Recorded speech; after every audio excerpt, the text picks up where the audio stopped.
Hello everyone, and welcome to the NBA Player Prop Show for Wednesday, January 6th, 2020. My name is Burd, here once again on the Sports Burd podcast, and we got an 11-game NBA slate to talk about for tonight. First, before we get into our 8 player props that we have for tonight's games, just wanted to remind you to like this video and subscribe to this channel if you haven't already. I do these videos a couple of times per week on here. In addition, you can follow me on Twitter at sports_bird. That is where I will update my picks, talk about, if I'm adding picks later on, if I'm taking picks out, if I'm subbing one pick on for another. This is usually due to injury, due to change in the starting lineup, or, any other stuff that would, warrant a change in my pick. So be sure to be following me there at sports_bird. In addition, if you like these videos and you want more content, you can check out my Patreon. The link is in the description below. Usually when I am not doing my NBA Player Prop show here on this YouTube channel, I'm doing my NBA Player Prop podcast over on Patreon. Also have NFL Player Prop podcasts for non-Sunday football, so be sure to check that out as well. Just wanted to talk about the schedule before we get started here. So today, Wednesday, we're doing our NBA Player Prop show, which is this right here.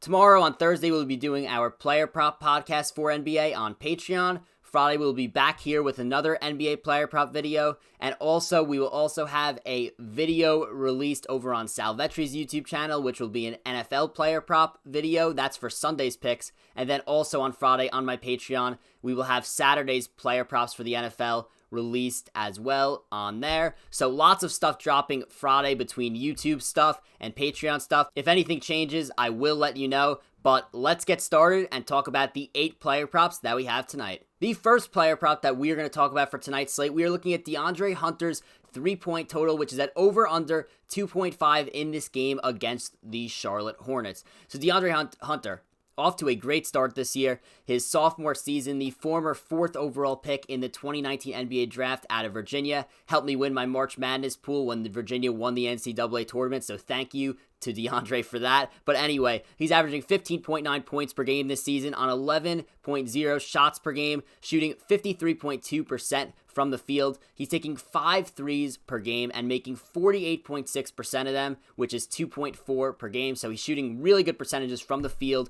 from 3. Really efficient start for him. He started off slow the first 2 games of the season in terms of taking threes. Didn't take as many threes as he's taking now. However, over the past 5 games, he's been taking 6 3-pointers per game and has made 3 of them in 4 of the last 5 games. So with him hitting the over on 2.5 threes in 4 of the last 5 games, I do see a lot of value here at plus 160. In addition, Charlotte is not good at defending the 3-pointer. They rank 22nd in the NBA in opponent 3-pointers made per game at 13.4. They rank 25th in the NBA in opponent 3-pointers attempted per game at 37.3. And they rank 13th, which is obviously a little bit better than the other 2, in 3-point percentage for opposing teams, which is at 36.0%. A little better there, like I said, but still a ton of 3-pointers taken against Charlotte and a ton of them made against Charlotte. Charlotte also ranks 18th in opponent points per game at 112.3, so that's bottom half of the NBA there. And as a result of all this data,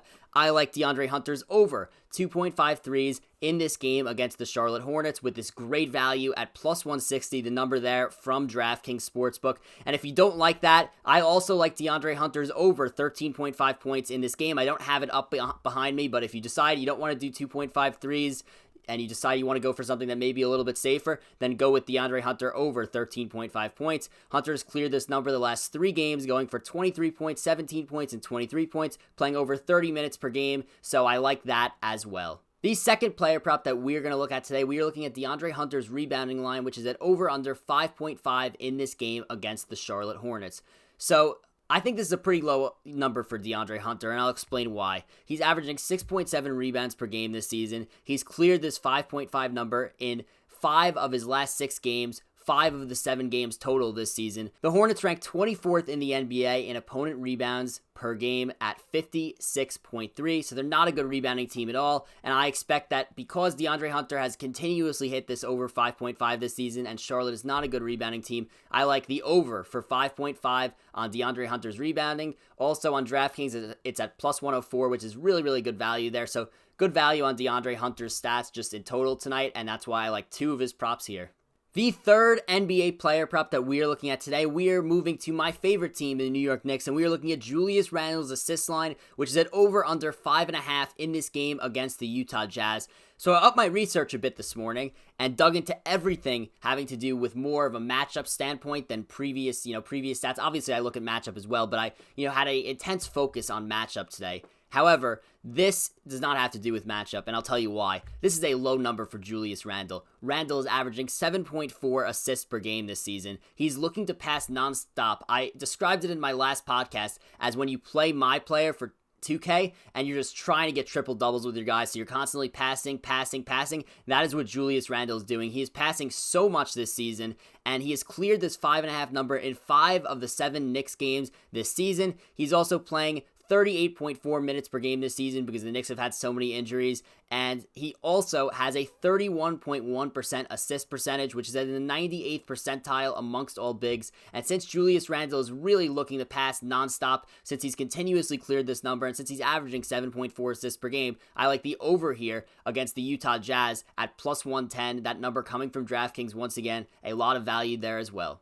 The fourth player prop that we are going to look at today, we're looking at Shai Gilgeous-Alexander's three-point line, which is at over under 1.5 against the New Orleans Pelicans. So Shai Gilgeous-Alexander off to a rough start shooting this season, only shooting 29.7% from beyond the arc. That being said, he's attempting 6.2 three-pointers a game, a ton more than last year where he was shooting only 3.6 per game. Through the last 4 games, he has hit the over on this 1.5 three-pointers made. And if he's shooting 6 to 7 three-pointers per game like he's doing right now, then he could shoot at a poor percentage and still hit the over. So, just think about this. If you're shooting 29.7% and you take 6 three-pointers a game or 7 three-pointers a game, all you got to do is make 30% in order to hit this over for 1.5. In addition, this is a great matchup for Shai Gilgeous-Alexander, and the reason why is that New Orleans has let up a ton of threes this year. They rank dead last in the NBA in opponent three-pointers attempted per game at 43.9, and the reason why is because Zion and Steven Adams clog up that paint so much that teams feel obligated to shoot a ton of threes against them. They also rank 29th in opponent three-pointers made per game at 15.4, so teams take and make a ton of three-pointers against the New Orleans Pelicans. I expect the same to continue tonight against OKC, and I expect Shai Gilgeous-Alexander to hit his over 1.5 in this game against the New Orleans Pelicans. The fifth player prop that we are going to talk about today, we are looking at Jeremy Grant's point total against the Milwaukee Bucks at over under 18.5 in this game. Jeremy Grant is a guy that I've relied on early in the season for props because the books have taken a long time to adjust to his new role in Detroit. They haven't adjusted to him being basically the number one option on this team this season, and the line because of that still sits at 18.5 when it should probably be a lot higher. Grant is averaging 23 points per game this season, taking 18.7 shots per game and playing 36.3 minutes per game. So he moved from Denver to Detroit for this increased role, and he has got it. Grant has had 22 or more points in each of his last 6 games, going for over 20 shots in 4 of those last 6 games. This usage, which is at 23.4%, the 77th percentile amongst all forwards this season. This kind of usage, this kind of production, I expect it to continue because the Pistons really have no one else to rely on their team other than Blake Griffin. And I mean, that's not going to go well for them at this stage of Blake Griffin's career where he has no interest in playing for Detroit and really isn't the same player that he once was. So as a result of all this and the line staying really low, I like the over on Jeremy Grant,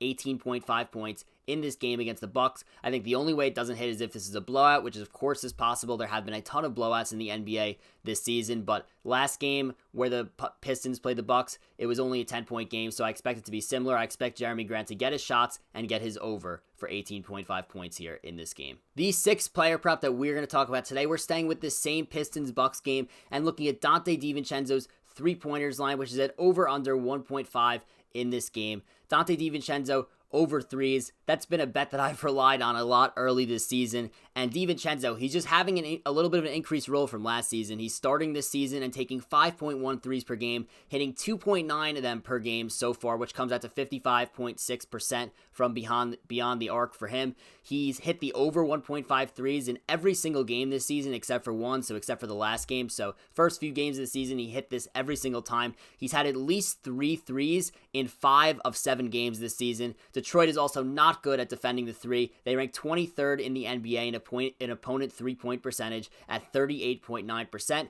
24th in opponent three-pointers made per game at 13.6 as a result of Detroit not having a good three-point defense and as a result of Dante Divincenzo taking a bunch of threes and being extremely efficient with it early in the season. I like the over 1.5 threes made in this game for Divincenzo. The next player prop that we're going to talk about, we're looking at Deandre Aiden's rebounding total, which is at over under 9.5 in this game.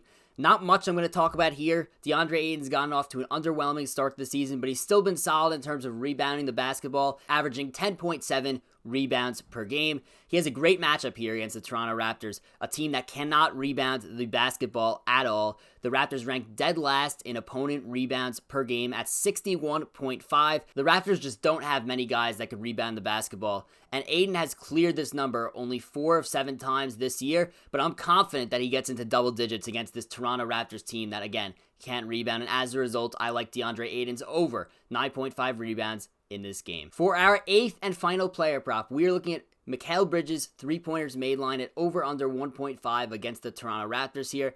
Mikal Bridges off to a great start this season. Looks like he's one of the most improved players in the NBA. He is averaging 14.1 points per game in 34 minutes per game. He's also shooting 5.9 threes per game, making 2.7 of them per game, and that is 46.3% from beyond the arc. He's had 4 threes in 4 games and 1 3 in 3 games, so he's been kind of fluctuating back and forth. However, he's taken 5 or more threes in 6 out of 7 games this season. And for a guy who's shooting over 40% from 3, he's going to be probably a career 40+% shooter from beyond the arc. I think for the rest of his career, that's how good of a shooter I think Bridges is. I mean, look, if he shoots 5 to 7 threes in this game, I like his chances to hit 2 of them and hit this over 1.5 threes in this game. That's why I like this bet a lot. That's why I stuck with it. This is why I did the same bet on New Year's Eve and it hit. I'm going to probably keep doing this until they move his lineup, because as long as this guy is shooting this amount of threes per game, you could expect that he probably will hit more than 1.5 threes in each game he plays. Toronto ranks in the middle of the pack in all 3-point defensive categories, which is why I didn't cite them completely here. They're, kind of in that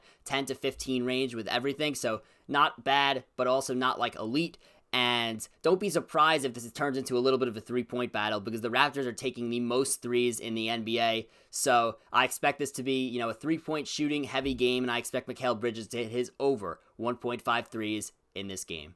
And that's a wrap for the NBA Player Props show for January 6th, 2020. So 2 games I didn't mention that I just want to, just talk about a little bit here. The props were not up when I'm recording this video, so just want to mention it here first. Possibly add some in on Twitter later at sports_Burd. We have the Los Angeles Clippers at the Golden State Warriors and the Chicago Bulls against the Sacramento Kings. These are 2 of the late night games later.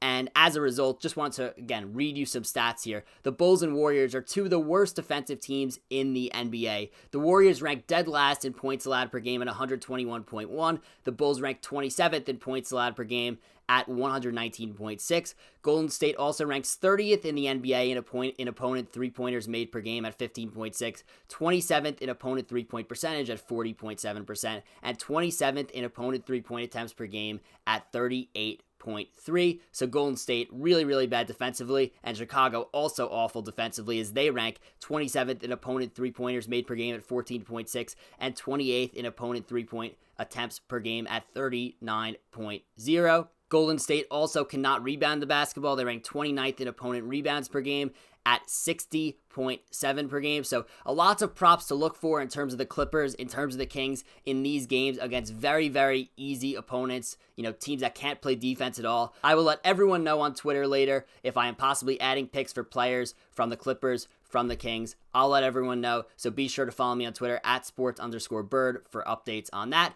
In addition, just wanted to remind everyone that if you haven't already, be sure to like this video, be sure to subscribe to this channel, and also be sure to comment any picks that you are considering here tonight on this slate that I possibly did not mention. So be sure to comment as well. All this really helps me out, and be sure to also check out my Patreon if you really enjoyed this video and want more content. Thanks everyone for watching, goodbye, and good luck with your prop betting tonight.